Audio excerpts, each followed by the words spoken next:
Sasquatch, yeah. Okay, yeah, so there's a comic named Mitch Hedberg. He was my favorite comic. He passed away about 10 years ago. He had a bit about Bigfoot, and he was like, what if Bigfoot is blurry? And that's why we can never get a clear picture of him. Well, then he would have to be an extra-dimensional being of some sort. Okay, not quite fully in our reality. He would be partially in another reality at the same time, and that would be why he's blurry. So, is Bigfoot in Japanese culture? No. Is Godzilla a Japanese creation, or is it an American creation that just takes place in Japan? No, Godzilla is a Japanese creation. Mm-hmm. So, so was King Kong an answer to that, or how did yeah, King Kong was an answer to that. So, Godzilla is actually the great granddaddy of what we know as kaijun or kaijun movies. So, any movie where there's a big monster like Godzilla, we now refer to them as kaijun. They've all been given that name. So this comes from a genre of large creatures attacking civilizations. Yeah, large monster movies. So King Kong now could be considered a kaijun as well. So, recently you've got the Pacific Rim movies and stuff like that. There are games where, it's kaijuns battling and whatnot. So, but that all stemmed from the original Godzilla movies, attacking Tokyo, and then Godzilla versus Mothra and so on and so forth. That's where kaijun came from. So is Bigfoot just exclusively an American thing? Yeah. Bigfoot is not a kaijun because he's more realistically sized. Mm-hmm. So a kaijun is a giant monster, bigger than buildings and whatnot. Whereas Bigfoot, or Sasquatch, he's just kind of an American/Canadian thing. And, to be honest, I think the Bigfoot mythology started up with early pioneers seeing a bear or, a Native American maybe running through the woods and weren't able necessarily to explain what it was that they saw. Mm-hmm. So, well, there are, even in our variation, if an anthropologist, 1,000 years from now, were to see the bones of Shaquille O'Neal versus Vern Troyer, Mini-Me from Austin Powers, I would have a hard time thinking that, maybe they would think Shaquille birthed Mini-Me. Okay, so the difference there is in Shaquille O'Neal's time and all of this, in our time right now, we have DNA. And we're going to have records, and when it comes to someone like Shaquille O'Neal, someone that is known across the world by everyone, whether they follow basketball or not, So there's going to be some records of Shaquille, and they'll be like, oh, okay, well, they'll run the DNA, and this is definitely a human. It's just a larger human than normal, and then it... Well, no, I'm saying if they compare both of them, I think they'd have a hard time not thinking that these were two separate species. Not, this was one thing and this was another, and I don't think so. And again, that's because we're keeping records and we have DNA. Through DNA, 1,000 years from now, our technology, assuming there's no regression in technology, will be at the point that they'll be able to test and say, oh, no, these are both human. What are the iterations of Bigfoot that you've heard? When you've heard this story, is it a single mystical creature because I've heard different narrations. So I've heard of the single mythical being, kind of like that Nessie and whatnot. But then it's a tribe of primates, and Right, like it's a species. That's the other theory right, I've heard. right. A species of ground-bound apes located in the North American continent. So,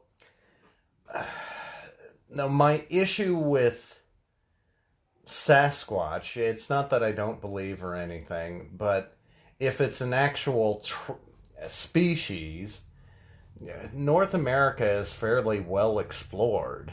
We don't have. There's only one rainforest here in the North Americas, and that's up in Washington State / Vancouver, Canada, and it's just a forest. It's oaks and pines and stuff like that. It's not like the Amazon or whatnot. So is the rumor that this creature is an intelligent humanoid creature? Is that what makes him interesting to Americans? I think so, because a couple hundred years now, there's been hints that this thing's here, but they've been clever enough and intelligent enough to avoid being seen. Mm-hmm. So, naturally there are people. There are tribes, human tribes, though, that have been cut off from civilization and that have actually gotten protection from governments to remain that, right? But we know about those tribes, okay? They're not a myth or anything. How do they keep procreating? Are they inbreeding? Like, how are... More than likely, yes. And then how long can you keep going inbreeding before you're all just a bunch of... It depends on how much genetic material is available. But to give you an idea, with 6 distinct people, let's say 3 men and 3 women, you can go about 3 or 4 generations. Before they're just too batty to functional. Right, before you notice some major functional problems going on. I talked to a religious apologist one time, and I asked him, so he believed in the Abrahamic religion, he was a Muslim, and in their religious tradition, they believe Adam and Eve were the first 2 people, and they procreated, and they just kept, inbreeding until society. So I asked him, well, how do you get over the fact, that the DNA would become corrupted and what have you? And of course, he's going to give like a flowery religious answer. And his answer was that, well, you have to understand that Adam and Eve were so pure that their DNA... From a scientific standpoint, if we're just going straight genetics, it's possible. However... because you're rolling the genetic lottery. So what would end up having to happen is Adam and Eve conceive children, and then those children mate between themselves. But it's still all the same DNA from the same 2 people being... And that would be detectable. Like, if there was actually any truth to this religious narration, that would be detectable by DNA if we were truly the product of only 2 base parents, wouldn't it? Correct. It would be. It would be everyone's your cousin or, your uncle, daddy, or so on and so forth.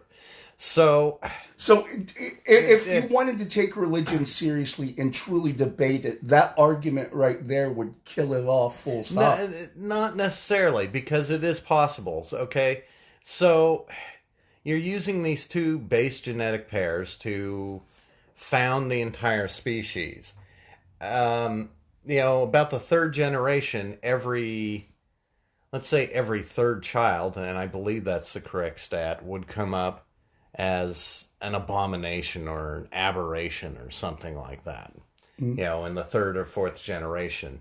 So if you start, ostracizing that, that offspring, and they're not allowed to breed anymore or whatnot, and keep breeding the good pairs, it's possible that you could continue on. But it's not very probable. And then to end up with brains like Albert Einstein and Isaac Newton down the line, that even adds more to the unlikelihood, right?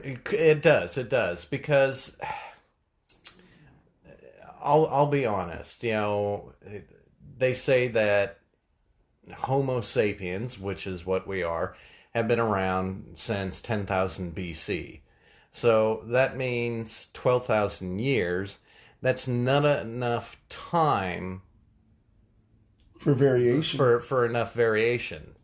Okay, with just two base pairs. Okay, we've got the Mongoloids, we've got the Orients, we've got Hispanics, we've got Caucasians, we've got the Negroes.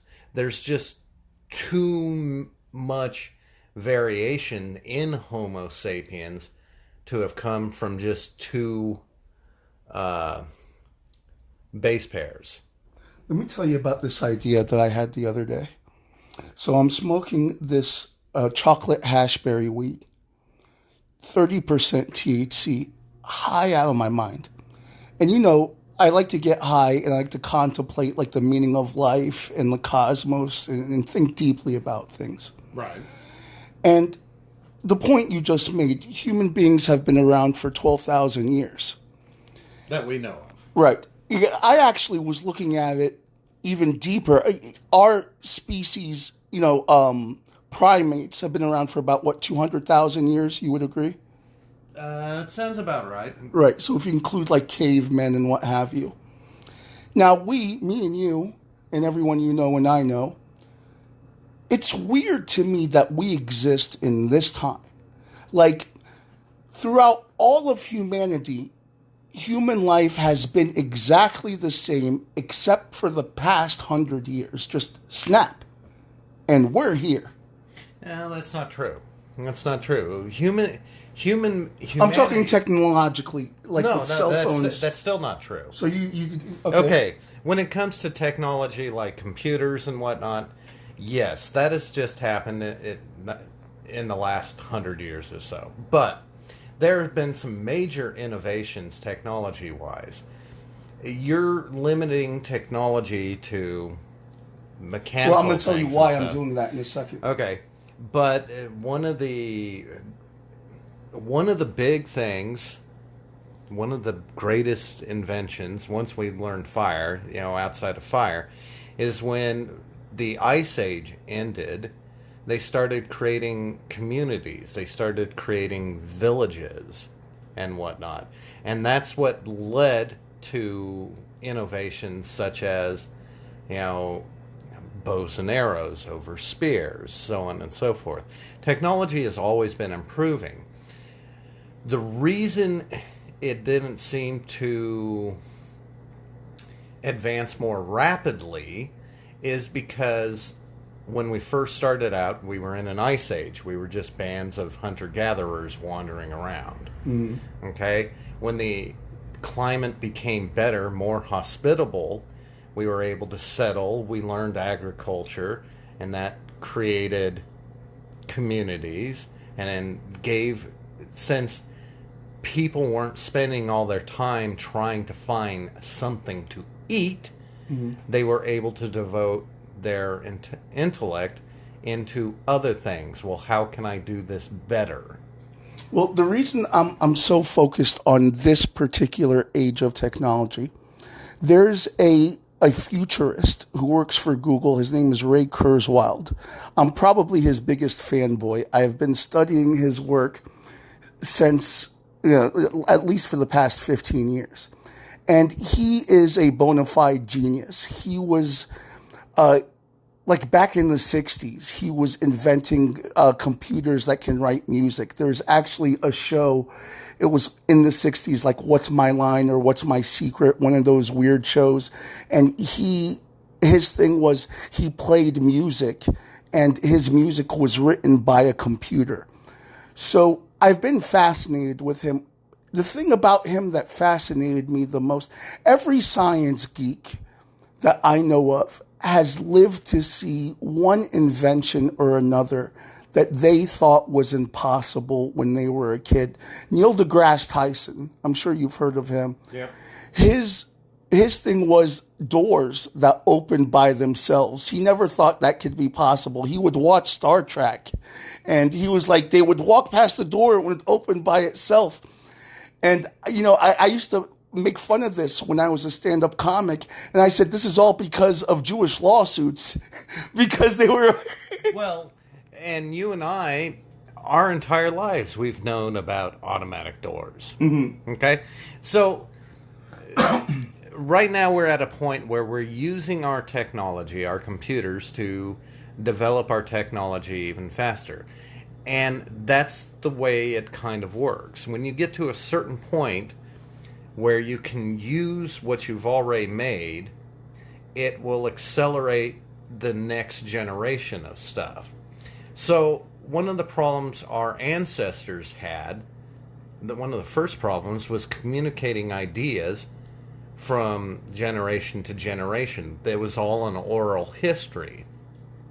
When they learned how to write, they were able to pass down knowledge at a much greater rate and a much more accurate rate.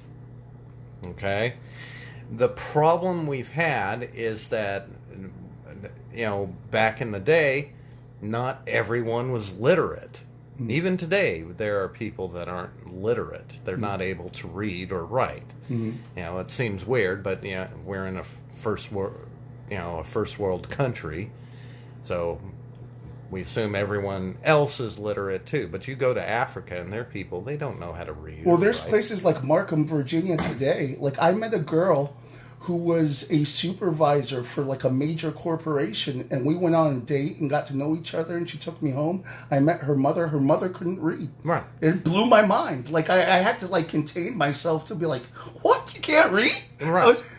So, and that's in a first world country. Imagine how developing countries are. Mm-hmm. Okay?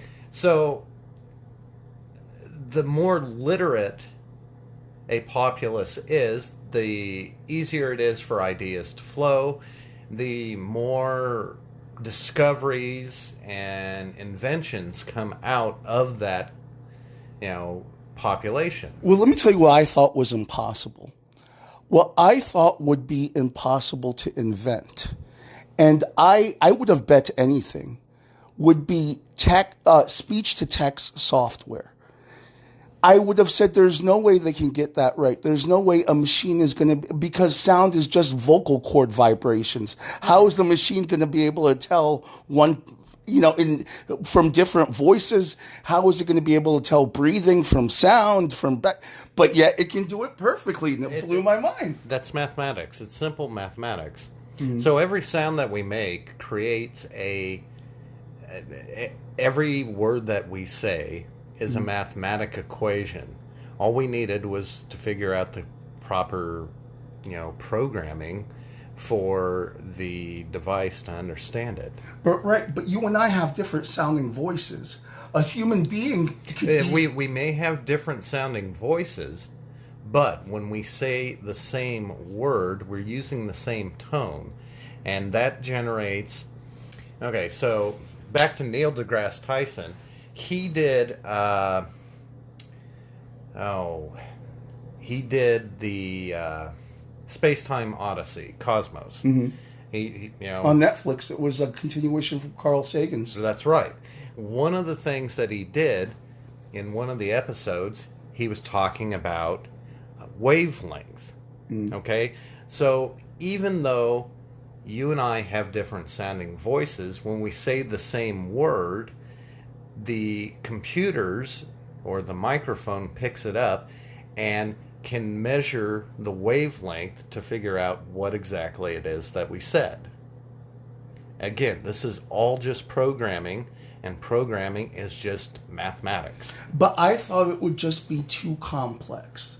It was too complex to begin with, but we already had technology on the way to help develop it. For example, we already, a long time ago, we had megaphones.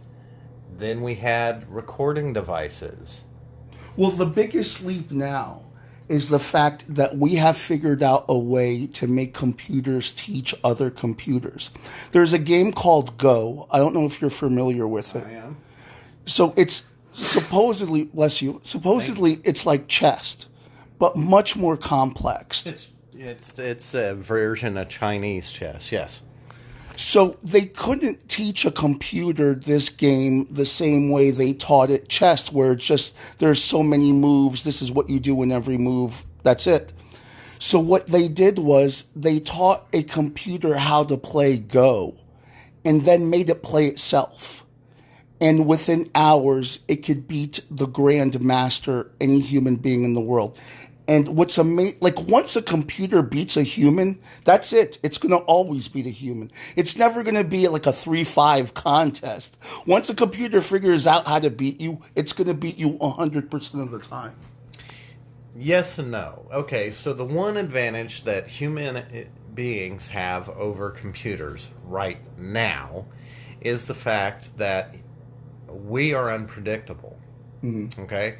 And I'm not going to go into Go, but instead let's go into chess.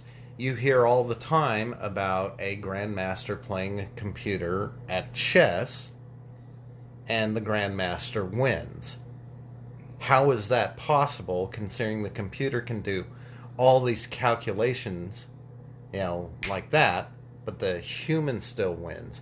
And it's because the human does something that the computer is not expecting. But there's only so many finite times that can happen. That's true. But the point is we still have the ability to do the unexpected.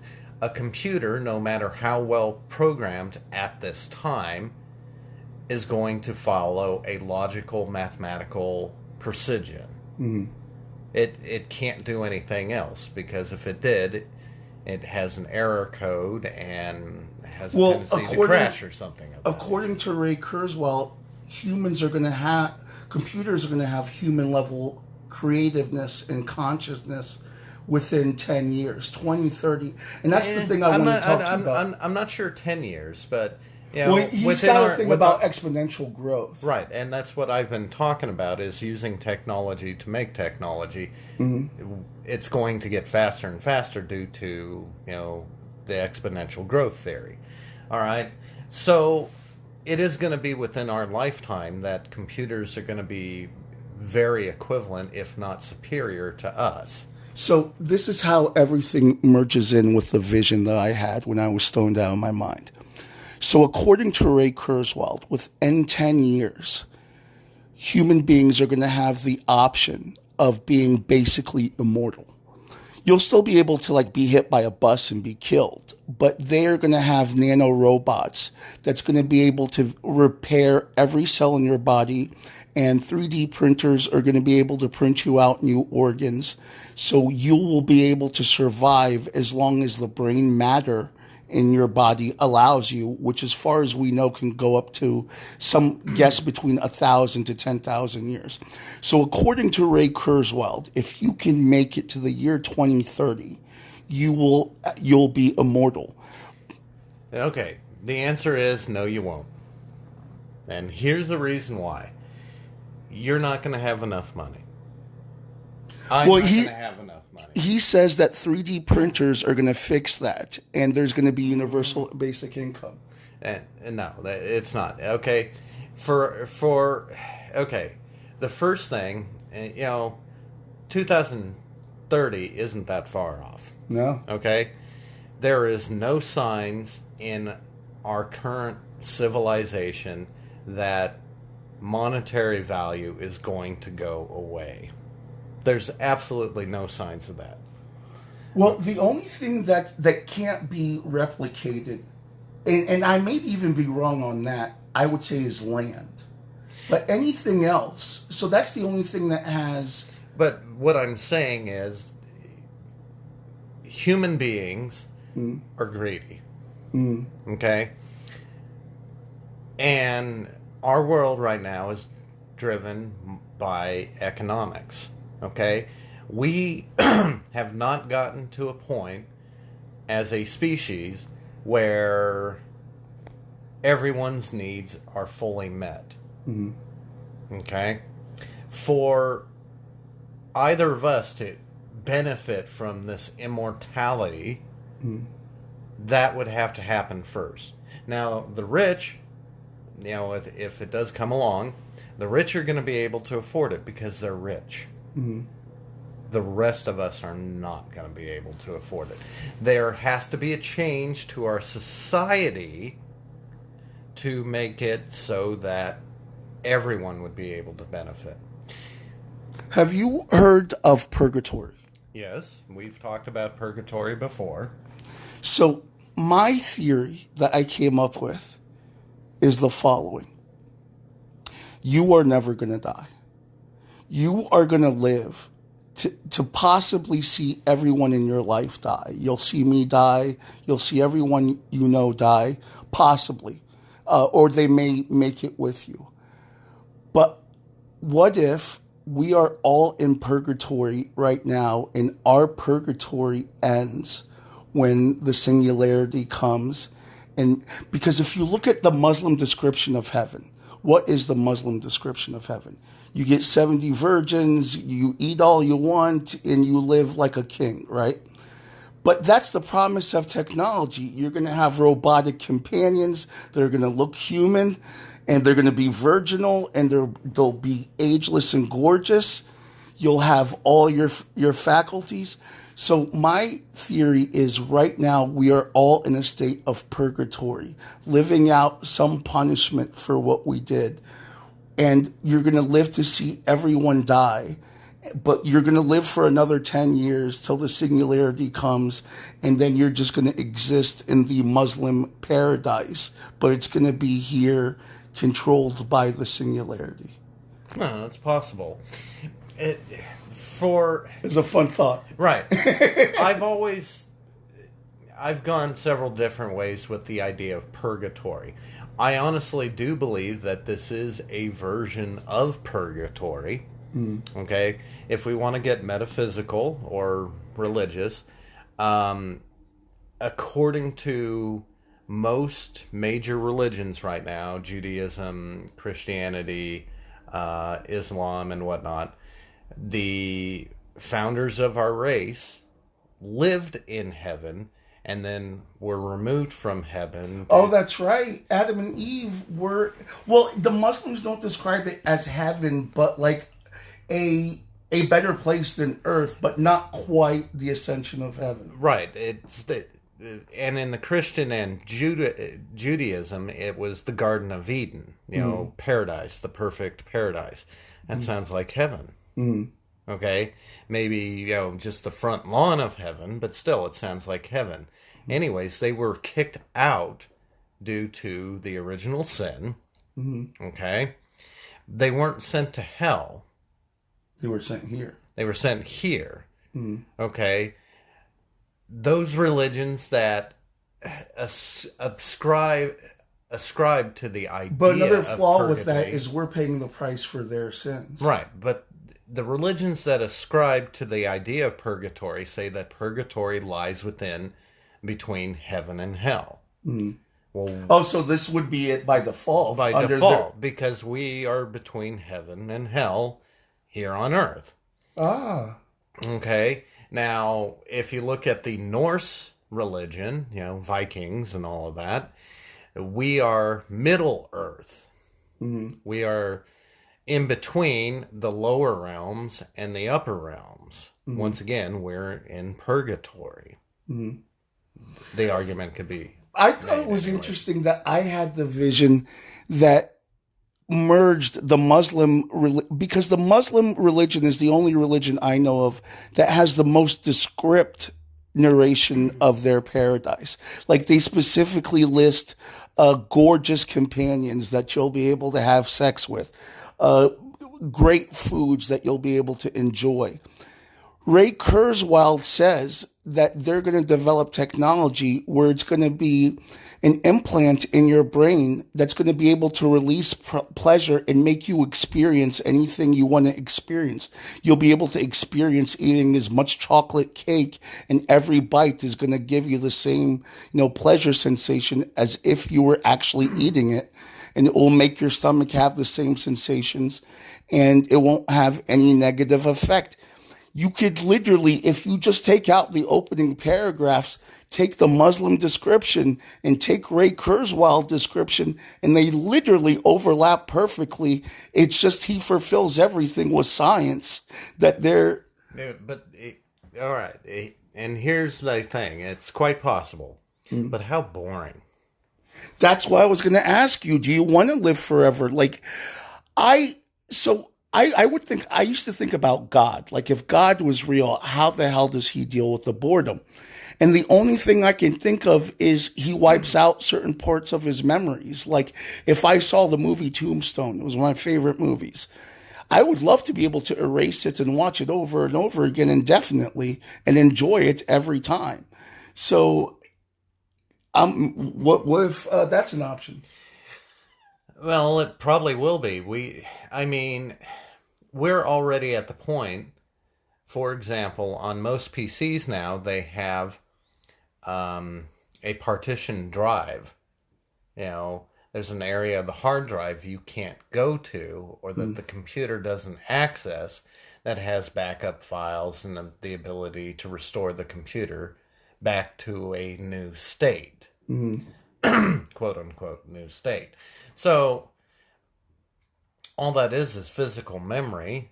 It's not inconceivable that we would be able to do the same thing eventually with our own mind, especially if we're being assisted by, computers. Is there something dishonorable about that, or diminishing, or I don't know? Is there something that would be beneath a god to have to constantly clear out his memory to refill it, almost like a crack pipe? Why?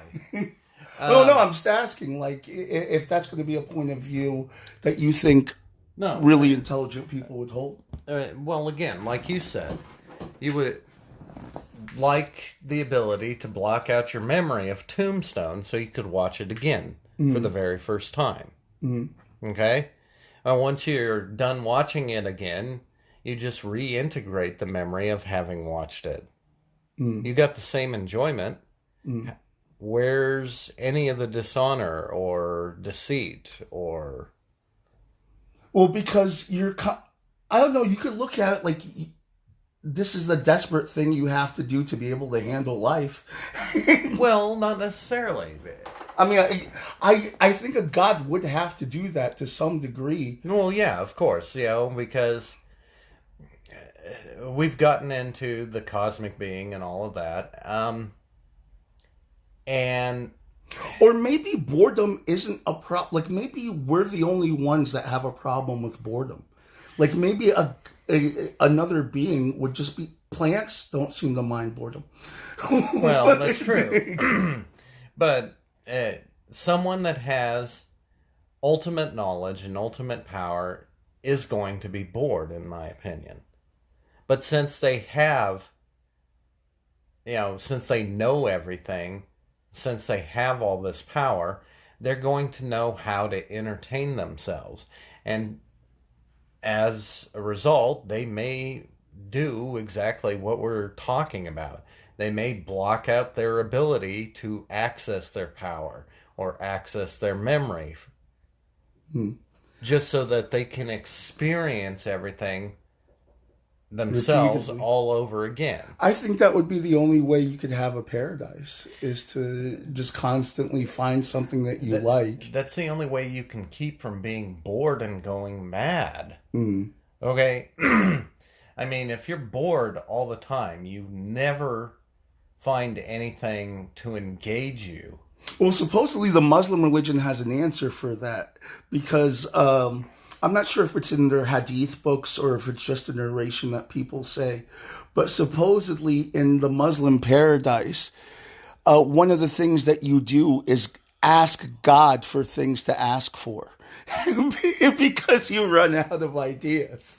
And that may very well be. But again, it comes down to they've inherently seen this flaw of a perfect world, a perfect paradise, where you get bored. How long can you be bored before you start doing stuff that you really shouldn't do? Okay? I mean, boredom is the mother of dumb ideas. Pretty much. You know. Hang on, there's one last topic I want to make sure I touched on when you with you. So, did you have both shots of the vaccine? Yes. How do you feel? Fine.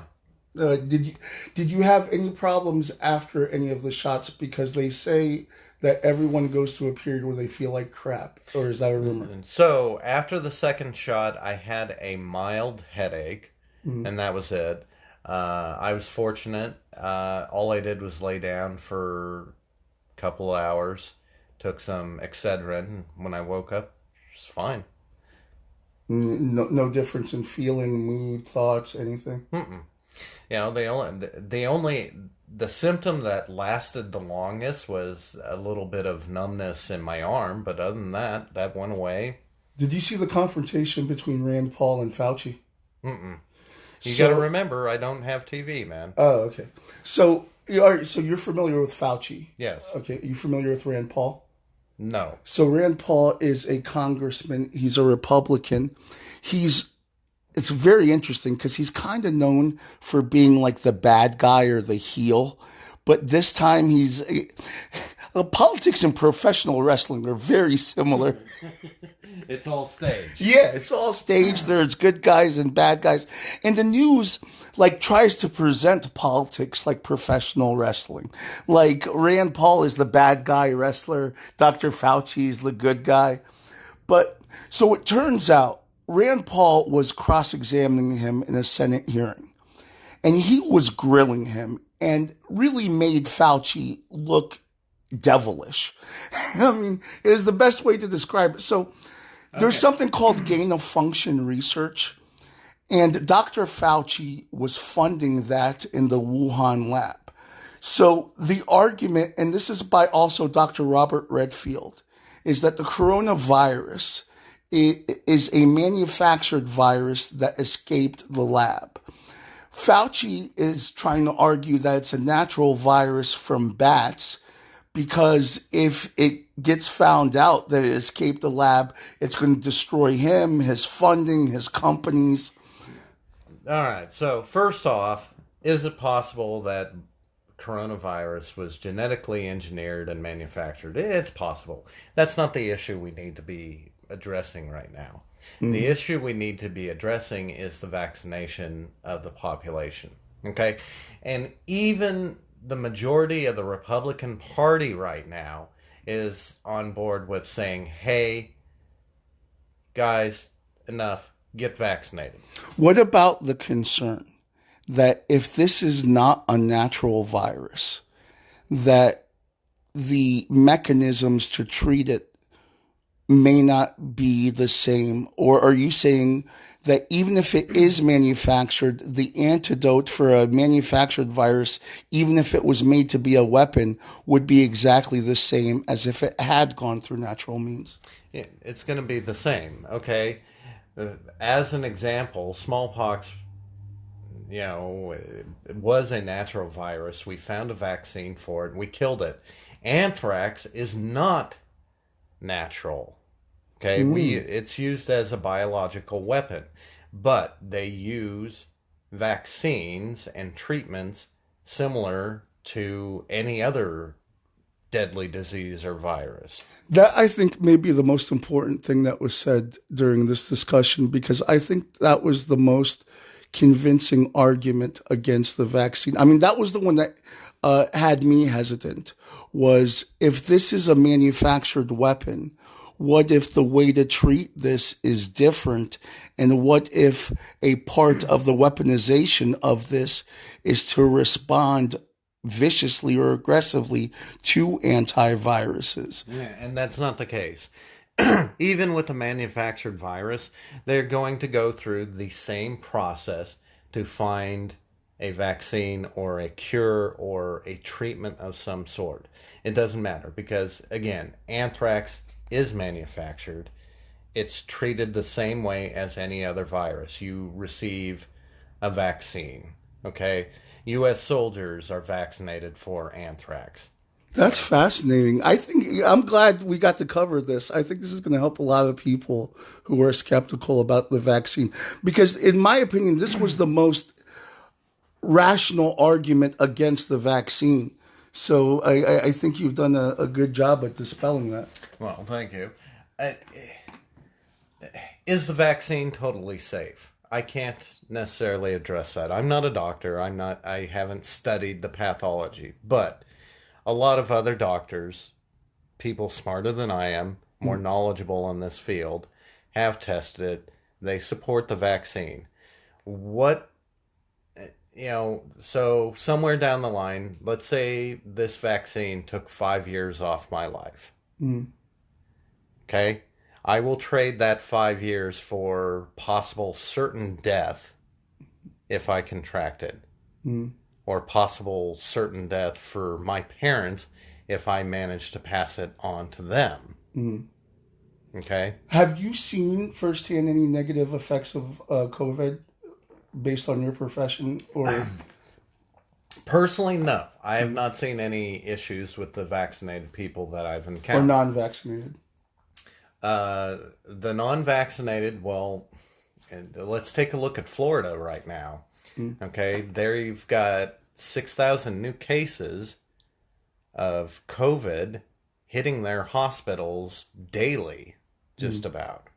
Okay, the state of Washington, our neighbors to the north right now, are thinking they may have to go back into lockdown and social distancing due to the new variant spreading through the Delta variant. The Delta variant spreading through their population. But it's spreading through the non-vaccinated population. So is it likely then the non-vaccinated people are going to have to constantly contend with stronger and stronger mutations that are going to come? Yeah, well, we're always going to be contending with stronger mutations or variants of this disease. But the vaccination... So if you don't get vaxxed, it's going to get you. And it's going to get you, and it's going to hit you hard. Now, just because you're vaccinated doesn't mean you're immune. Okay, you still only have like 70% protection. You don't have a full 100. Yeah, it's actually closer to 80%. But here's the difference. There were 2 cases in the White House just this week of 2 vaccinated people. Yeah, they had both of their vaccinations, and they got it. But their symptoms were mild. There was no hospitalization. There was no distress. There was no concern for their life. And also, they probably had a very high viral load when you consider their profession. Yeah, and all the people that they get in contact with, okay? The average person is not going to be exposed to as many people as, this White House administrative aide and reporter. I don't know how the other variants do, but when this first came out, I was told that you have to be exposed to it for about 15 minutes. Nah, it's not. You can be exposed to it for just a minute and possibly contract it. So, but you'd have to have like a big dose at that time. But let's say I walked in here. Someone have to start singing in your face. And 10 minutes ago, I coughed. That could be enough time for you to contract the virus. I don't have the virus right now, but say I did and I had coughed like that. Yes, I coughed into my arm, my elbow, like you're supposed to. But the point is, because of how close we're sitting, just that brief exposure, you could get the virus. Well, hopefully this particular taping will save some lives, because I really think that the argument that you made against, even if it is a manufactured virus, you should still get the vaccine. That's enough to convince me. Well, the vaccine's manufactured, and the numbers don't lie. The people that are vaccinated right now, they, even if they're getting COVID, they're not going to the hospital. 99.9% of the people going to the hospitals right now are those that are not vaccinated or have only received the first dose. Well, see, I think this is the type of discussions that need to be had. Like, people need to address skepticism and be like, hey, listen, okay, let's say that this is a weapon. Let's say that this is manufactured. This is still the best solution. And the problem is skeptics are like, this is being argued like everything is on the up and up, right? If you want everyone to get this vaccine, you have to make persuasive arguments to skeptics, and you have to address the points that are being brought up, right? Now, some of the points, and I have followed this, even though I don't watch TV, I try to keep abreast of current events. You got car radio. That's right. I listen to, you go to my car right now, we start it up, you'll hear NPR come up. So, or OPB or whatever. Some of the arguments are very specious. Okay. Some of them, they're valid points, concerns about, what are the long-term side effects of the vaccine and whatnot. And that's why I said, if this took 5 years off my life, I'm okay with that. Okay? That's at the end of my life. Okay? It's better than me dying now. Well, you just got to make it to 2030. It's better than my parents dying now. It's better than my neighbors dying now. 5 years at the end of my life, okay? The average life expectancy right now in the U.S. is what? 70? No. It's higher even than that. But realistically, I mean, how many people do you see that make it past 70? Quite a few. Really? Oh, well, yeah, I guess you're a professional. Yeah. I see people over 70 every day. What are you talking about? Touche. Okay. But no, the life expectancy, the average life expectancy right now in the U.S. is actually in the 80s and higher. Okay. I work with people that they're in their triple digits. Jeez. So you've had a conversation with someone over 100? Yeah. What's that like? Oh, it's great listening to their stories. They talk about World War I, World War II, stuff like that. I had a patient, 106 years old. And they were able to carry on the conversation? They were able to get up and dance. Jesus Christ. Okay? 106. So that's, what year were they born? Like 1900 something? 1910 maybe? If I had to guess, and this was a few years ago that I met them, I want to say they were born in 1913. Wow. Was when they were born. So imagine all like the incremental changes they saw. Like, especially in that time period. Right, because at that time... Like, that's like from start to... Like, that's literally starting at start. From when everything got cool. Right. And now. Automobiles were just coming into fashion at that time, So you still had a lot of horse-drawn buggies, but cars weren't got to too experience unusual. Every society. Right. And then you lived through, you missed most of World War I. You were too young to remember, but you remember World War II. You remember the economic boom of the 20s and the Great Depression, the crash of the stock market, and then World War II, and then the Korean War, and then, the Vietnamese War, the race to the moon.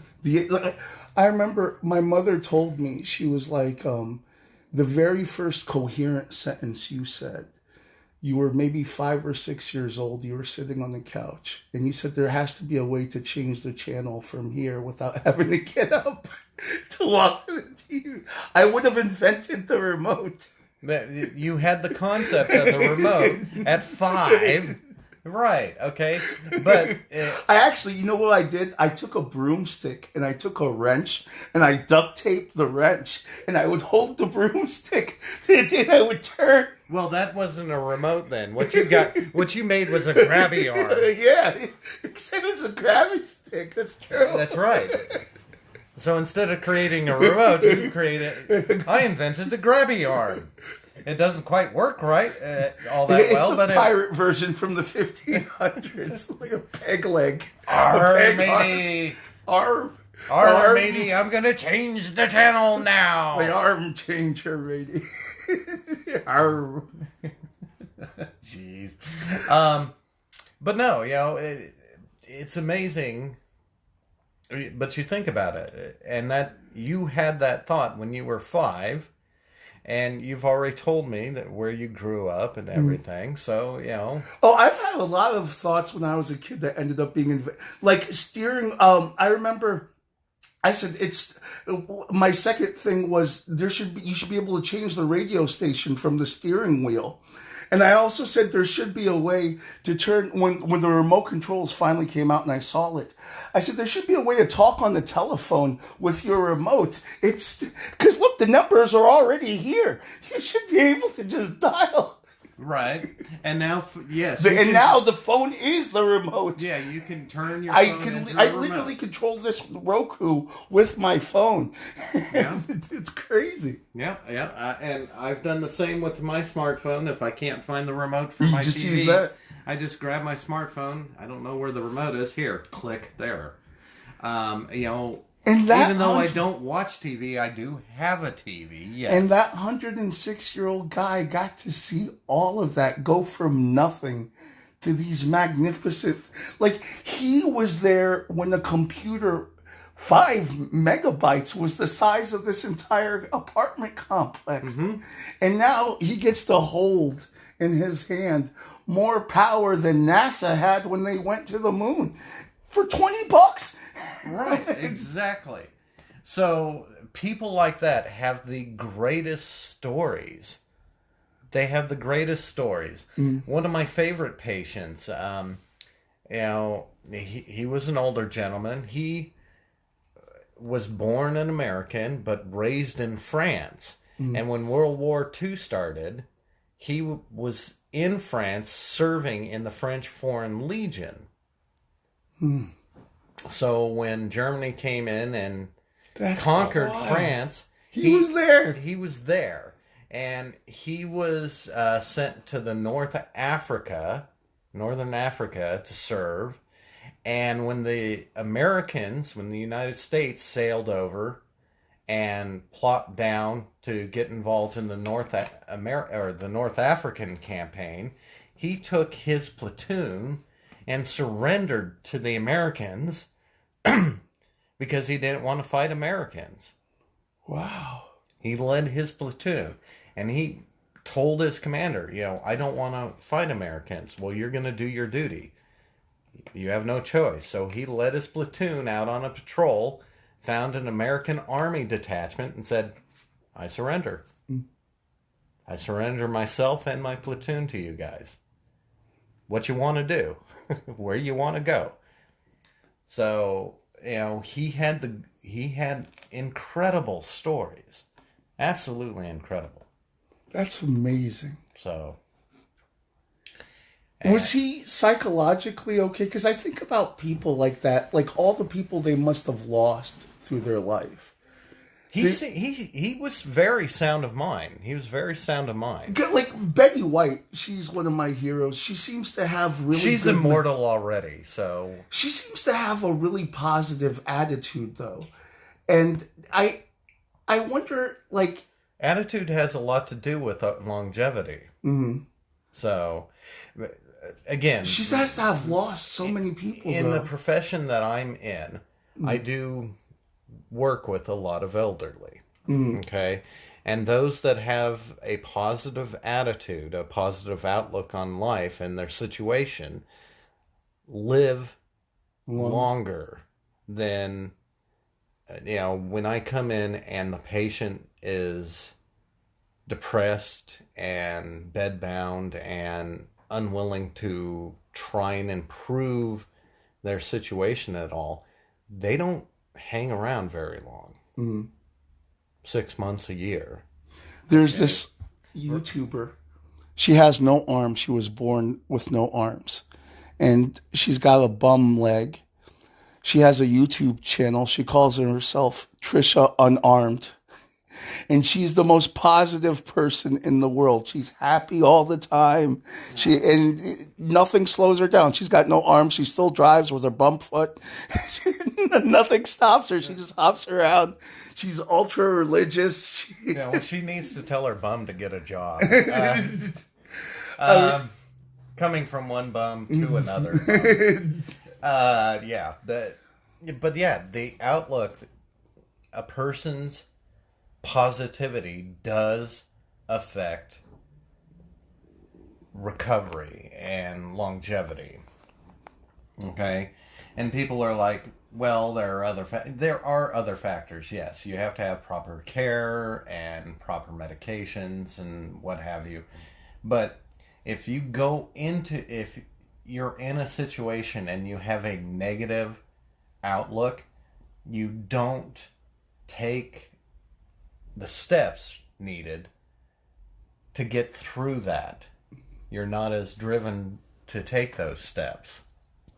So in wrapping, this has been a great show, by the way.